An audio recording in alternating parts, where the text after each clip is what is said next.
donde puede tener mayor interés.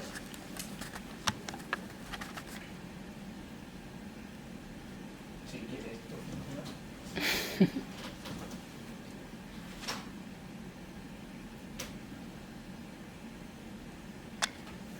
Vale.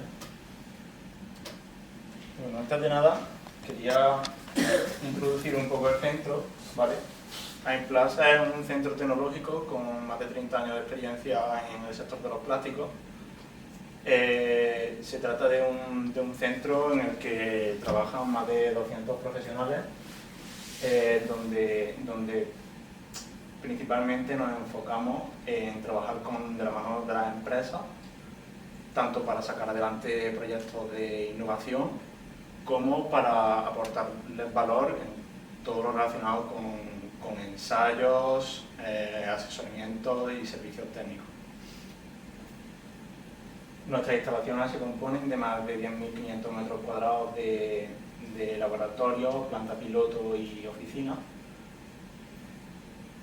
Aquí se puede ver, no sé si habréis subido la mayoría por el ascensor, pero si después bajáis andando, hay una ventana donde se puede ver nuestra planta piloto, donde tenemos tanto maquinaria industrial para inyección, extrusión soplada, extrusión de perfiles y otra mucha más maquinaria que de lo que se trata es más o menos de reproducir lo que viene a ser una industria cualquiera del plástico, y lo que intentamos es, digamos, englobar todo y cada uno de los procesos que tiene el plástico.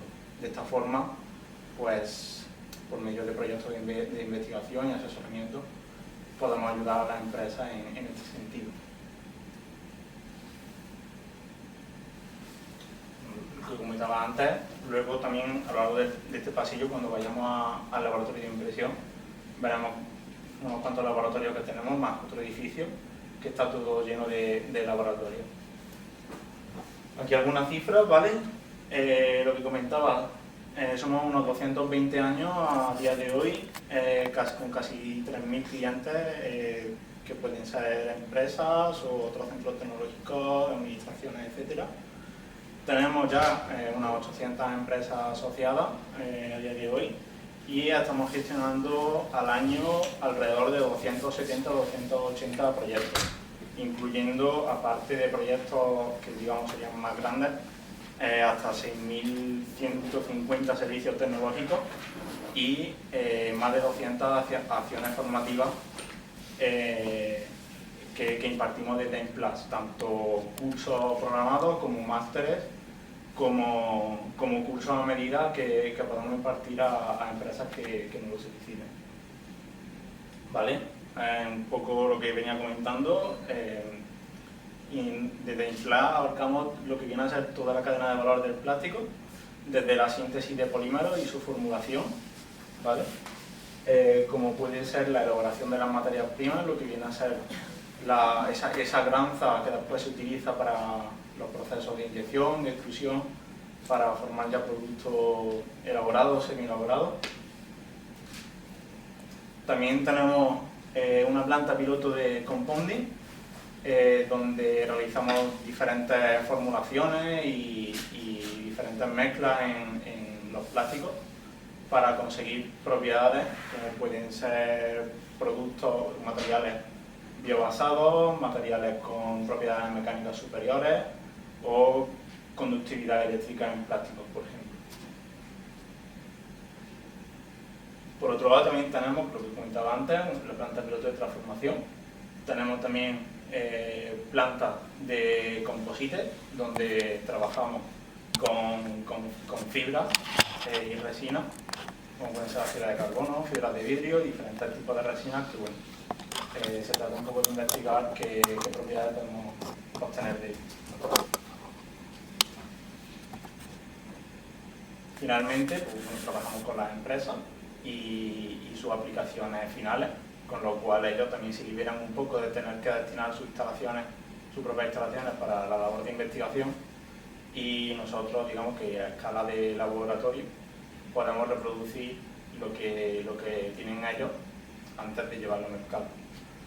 Y bueno, finalmente como un círculo que se cierra, también trabajamos en todo lo que tiene que ver con la valorización de residuos, reciclaje, y para eso ya veremos que, por ejemplo, la impresión 3D es un destino bastante interesante porque muchas industrias lo utilizan como producto, como materia prima que cuando sale como residuo de sus plantas se puede volver a reintroducir dentro de la cadena. Y es muy interesante. Bueno, lo que comentaba, nuestro modelo de negocio se basa en el I+D, en la realización de proyectos con empresas, en los servicios y en la jornada. Tenemos, digamos, una estructura sobre todo basada en sectores, ¿vale? Como pueden ser la agricultura, el packaging, la movilidad o la construcción, por ejemplo. Bueno, vamos a comenzar ya un poco con el tema de la sesión. Y en primer lugar lo que haremos será dar un repaso sobre el concepto de fabricación aditiva, qué consiste, qué tecnologías son las que lo engloban y cómo ha ido evolucionando a lo largo del tiempo. Después haremos un repaso a los materiales disponibles para cada una de las tecnologías y qué propiedades, qué características pueden tener uno sobre otro. Luego ya finalmente haremos un pequeño repaso sobre las aplicaciones que estos tienen en la industria y en el mundo real. Luego ya, cuando terminemos, iremos al laboratorio y veremos las máquinas que tenemos y haremos una demostración allí mismo. Bueno, ¿qué es la fabricación aditiva? La fabricación aditiva es un proceso de manufactura como cualquier otro, ¿vale? Tenemos lo que hay procesos como la inyección, la extrusión o el termoformado, por ejemplo.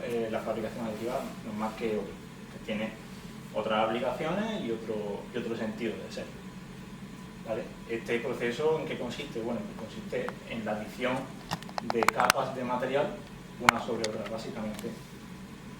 Hay muchas formas de conseguir esto y ahora lo veremos, pero el principio básico sería en que yo me hago una capa de un grosor X y sobre esta capa voy a ir superponiendo otras capas de material hasta conseguir una pieza final, ¿vale? Esto se puede hacer con muchísimos tipos de materiales, entre los que podemos encontrar los termoplásticos, ¿vale? Porque se derriten y permiten solidificarse manteniendo sus propiedades.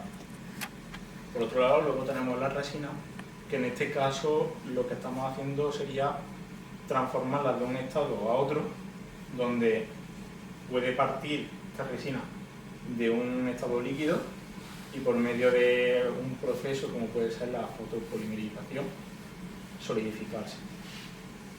Luego, bueno, también se puede aplicar a otros materiales como los metales, aunque bueno, en este caso no tenemos aquí porque no trabajamos este tipo de material, pero es un material que también se puede utilizar y de hecho se utiliza mucho por ejemplo, en inyección para la fabricación de moldes, de postizos y de piezas auxiliares en todo el proceso.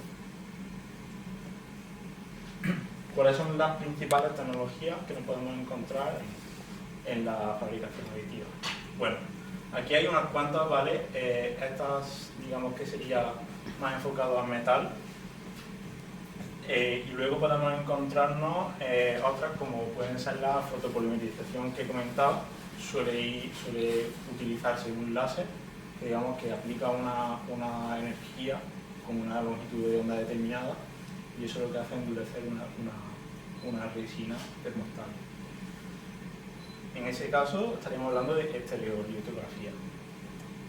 En el caso de los termoplásticos que funden y van formando capa a capa, ahí estaríamos hablando de fuse deposition manufacturing o deposición por material fundido, deposición por material fundido, o FDM, también se puede llamar FFF, sería el nombre correcto, porque realmente FDM es una tecnología, un nombre que está licenciado bueno, ahí no me acuerdo, pero está licenciado por una empresa y se supone que su proceso es eso, igual que todo lo demás. Y luego tenemos el sinterizado por láser selectivo.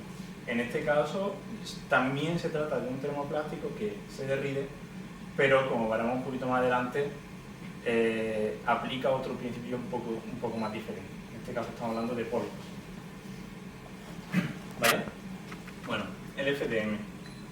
Aquí, como vemos, se trata de una base, ¿vale?, en la que un cabezal que está a cierta temperatura recibe un material o un filamento, que como se le llama, y este lo derrite formando capa a capa la pieza.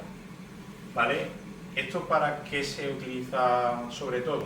Pues principalmente para pruebas de concepto rápidas, porque es muy fácil de manejar y bueno, te permite, digamos, llevar tu CAD, tu modelo en 3 dimensiones a la vida real muy rápido. Nosotros, por ejemplo, aquí lo utilizamos sobre todo para prototipado rápido, incluso para algunos moldes.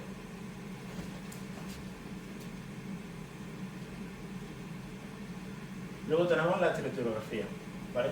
Este es lo que comentaba sobre las resinas fotocurables.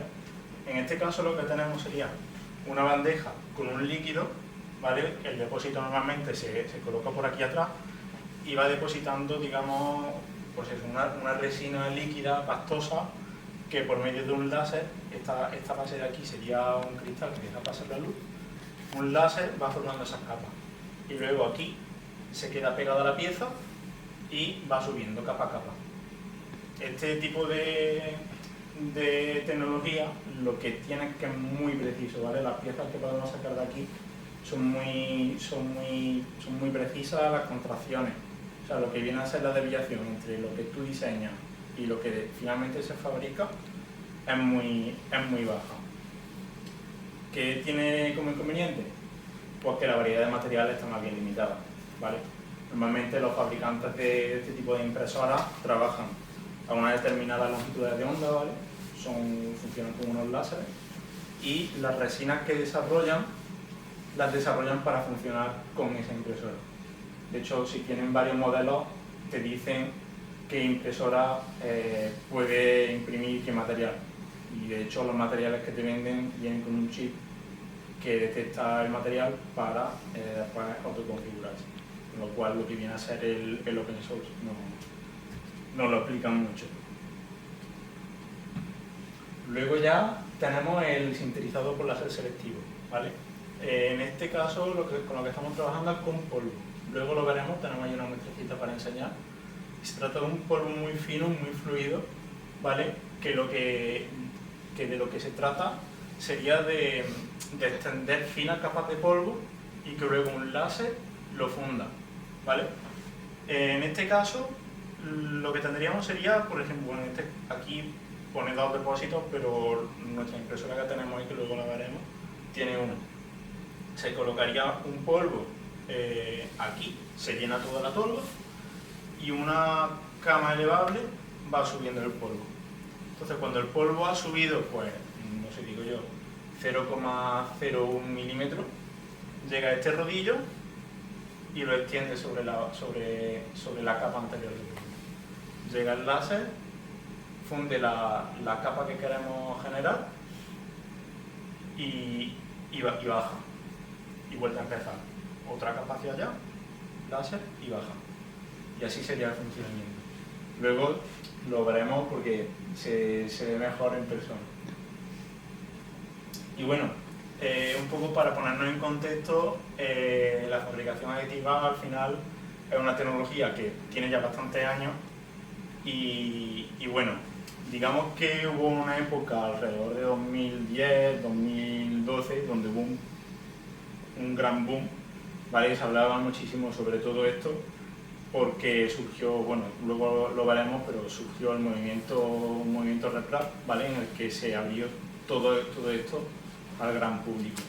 Se convirtió en una tecnología muy accesible y bueno, realmente ahora nos encontramos en un punto en el que todas estas tecnologías están madurando mucho y muchas industrias, muchas empresas se están interesando cada vez más en sus aplicaciones y cómo pueden utilizarlo en su empresa.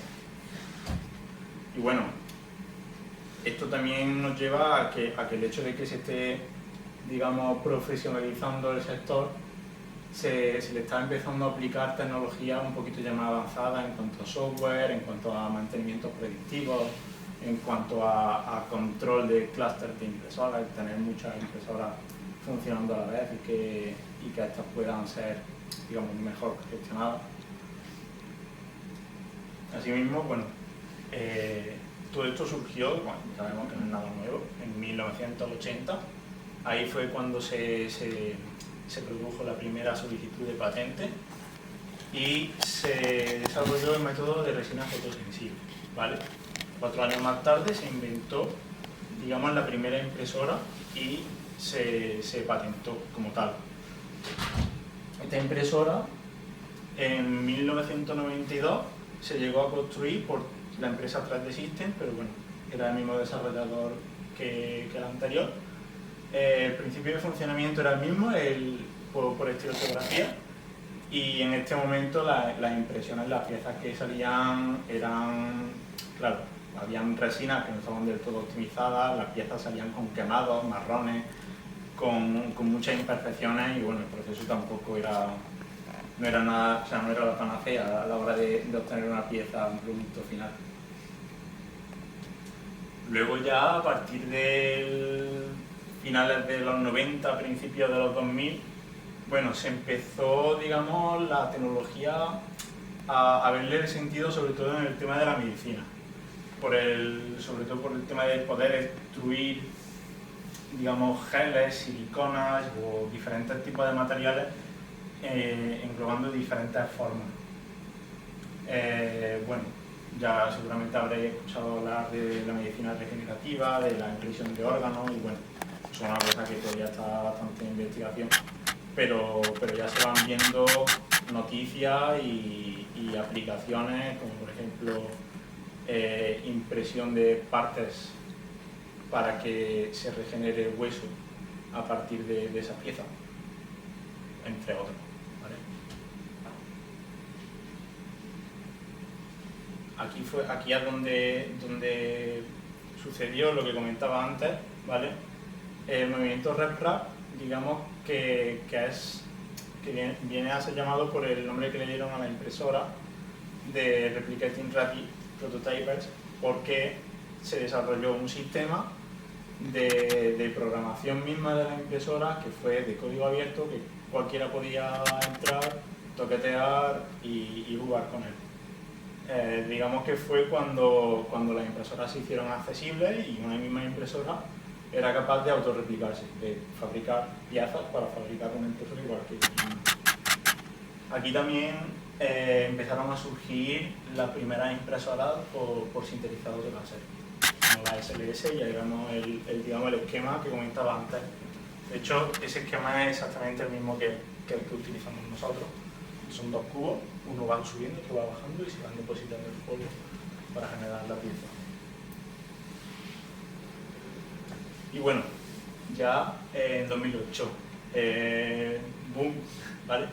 Porque surgieron muchísimas comunidades de creadores, surgieron muchísimos youtubers que empezaban a fabricar piezas en sus casas, y bueno, todo el mundo, digamos, que quería meterse en el sector porque veía que esto era el oro y el moro. Entonces, bueno, empezaron también a partir de aquí a surgir empresas que de verdad se empezaban a tomar en serio. La bioimpresión cada vez se utilizaba más, cada vez más hospitales montaban su propio laboratorio de impresión 3D, y digamos que otras industrias, como pueden ser la aeroespacial, la joyería, también se utiliza bastante, o la automoción. Aquí, sin ir más lejos, en la planta de Ford tienen su propia sala donde fabrican utillaje para el propio proceso de montaje, o en cualquier fábrica de manufacturera. Actualmente, bueno, el mercado más o menos está estable, sí que es verdad que se percibe cierto crecimiento bastante sostenido, y cada vez se van encontrando más aplicaciones. Una de las que me parece muy interesante es el hecho de poder imprimir piezas que antes no se podían imprimir, como por ejemplo la que se ve ahí de esculteo. yo he visto aplicaciones como esa, ¿vale? Dirigidas, por ejemplo, al sector aeroespacial, donde, por ejemplo, para mandar un satélite al espacio, cada 100 gramos, digamos, el coste de elevar esa carga es muy alto. Entonces, digamos, la optimización de tanto en diseño como en materiales es muy importante.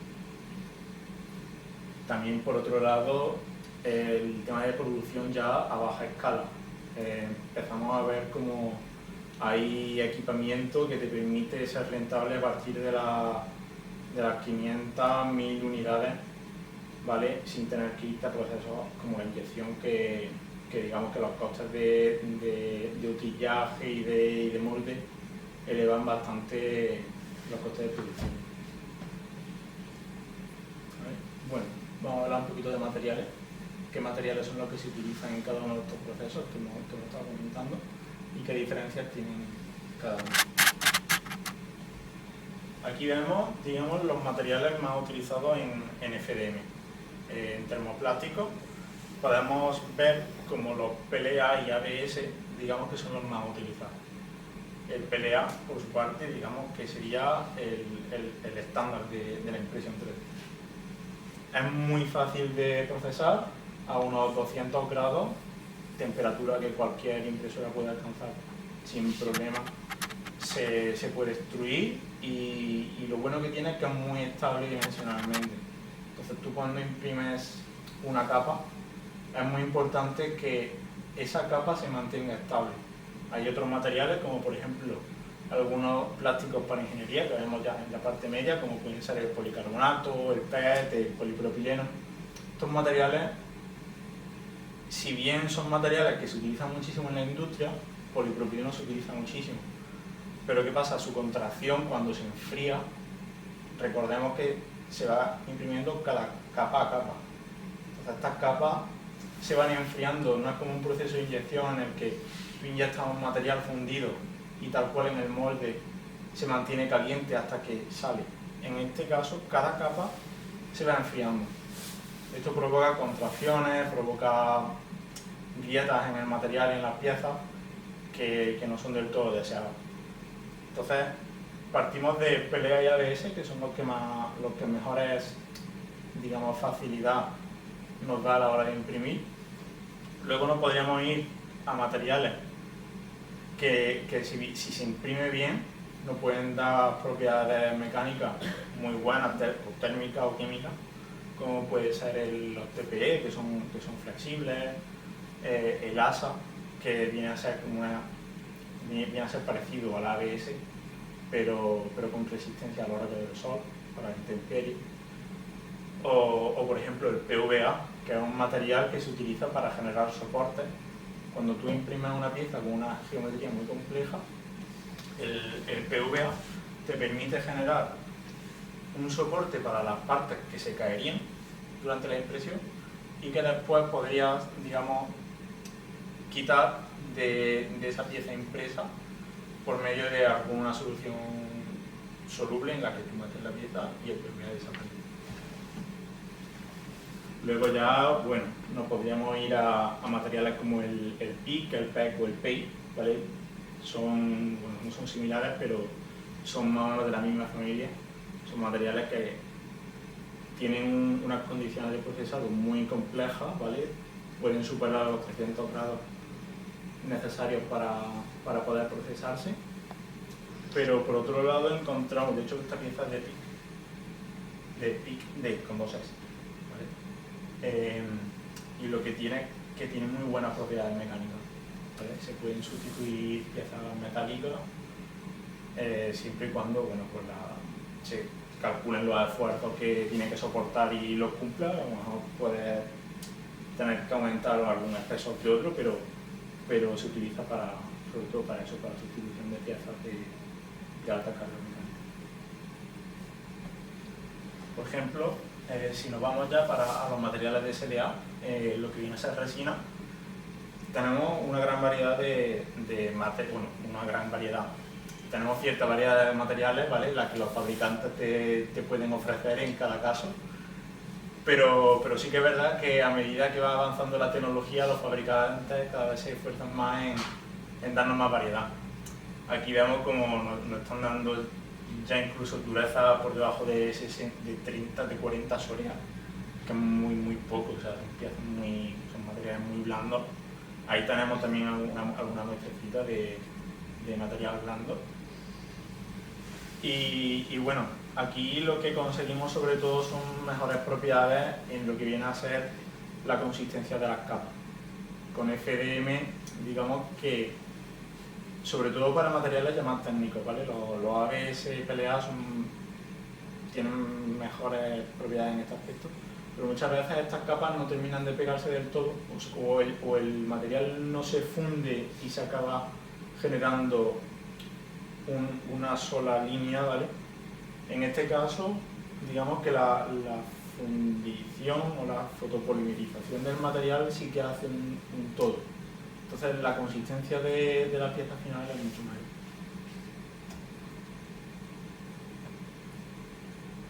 Aquí incluso podemos ver cómo existen materiales que se pueden utilizar, pues, sí, en este caso con propiedades mecánicas un poquito más avanzadas.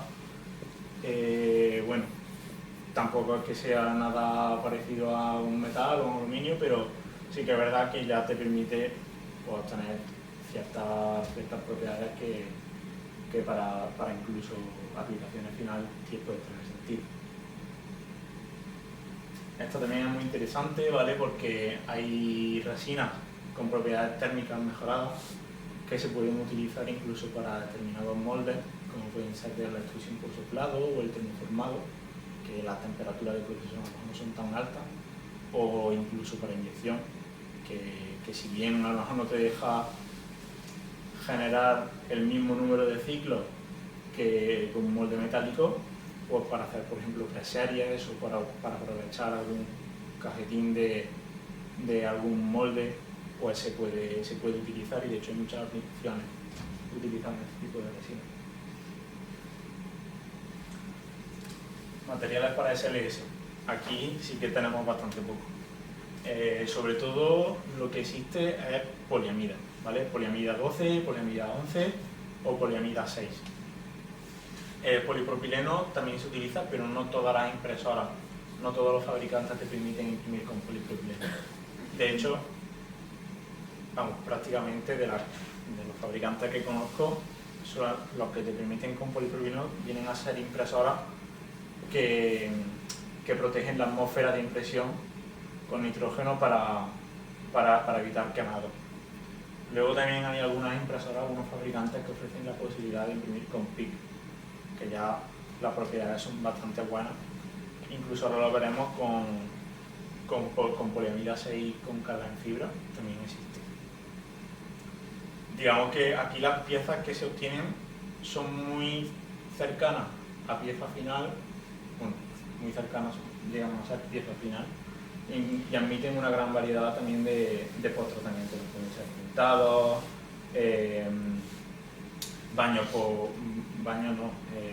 confinamiento en vapor, que es lo que hace que suavizar la superficie. Por ejemplo, aquí vemos varios, bueno, a lo mejor no se ve del todo bien la tabla, pero bueno, podemos pasar la presentación. Aquí vemos como tenemos el PA12, la poliamida 12, digamos que este sería el más común, ¿vale? Que admiten casi todas las impresoras, más fácil de procesar. Sobre todo, lo complicado aquí es la producción del polvo, porque tiene que tener ciertas características de tamaño, forma de la partícula.